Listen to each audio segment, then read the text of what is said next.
Please subscribe to the channel to show your support and keep me motivated.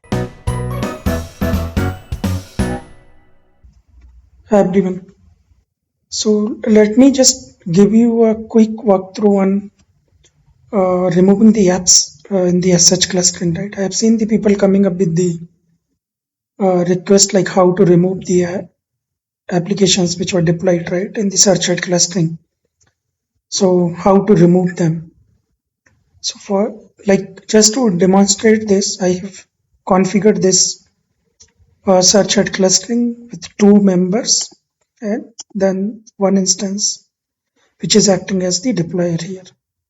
So it's the same setup basically what we have seen in the previous session. So here you see these two members which are part of the search head clustering. And if you check the search head clustering status, I think it should be up. So one of them should be acting as the captain. Yeah, perfect. So the first member here, what you see here, this is acting as the captain, and then the other member, this one is the member of the search head clustering. Now the question comes when you deploy the apps to the search head clustering. You have seen the process, right? In my previous videos, how to deploy the apps to the search head clustering.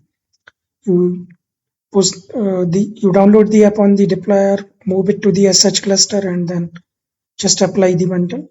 That gets it pushed to all your search head cluster members, right? But now we are going to discuss how to remove the apps in the search head clustering. So, I mean, it's not like that you need to go to all your members one by one and then remove the apps here, or like if you by manage apps, right? It's not like you need to delete here, and it's not like that you need to remove the apps one by one from the backend of your search head clustering members. So here you see, right, I have two members which we have seen there on the front end, and then this is the deployer. So here if you go to Splunk etc apps,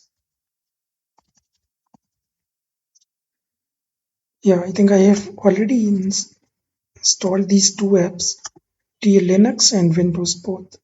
So these should be available on both my search clustering members and as well as on the deployer, because I pushed these apps using the deployer. Perfect. So both are there. Now let's go to deployer, and here if you go to TCSH cluster apps, I should be able to see both those. Okay, so I pushed these apps using the deployer to my search clustering members. Now to delete this app right from the members. So as I said, you not need to delete the app one by one from all your members like here. No, it's not that way. So what instead you need to do, you just need to remove the app on the deployer itself. So for example, if you want to delete this Linux TA, right? So I just need to remove it on the deployer. And once it is deleted here, I just need to apply the bundle again. So whatever apps are available here on the deployer now, the members will sync with these members. That's it. So since we have deleted the Linux add-on now, it won't be retained there on the members, right? So let's try that. It is Splunk apply and then SH cluster bundle. So target, you just need to define any of the members from the search head clustering. So I'll just pick one from that.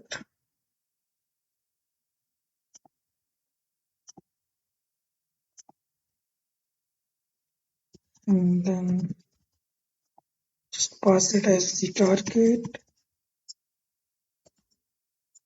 Yes. So once this bundle gets pushed, right, the Linux TA would be removed from all your search head clustering members. So this bundle has been pushed. Now let's go back to members and check if the Linux is still available. No, right? It's deleted now.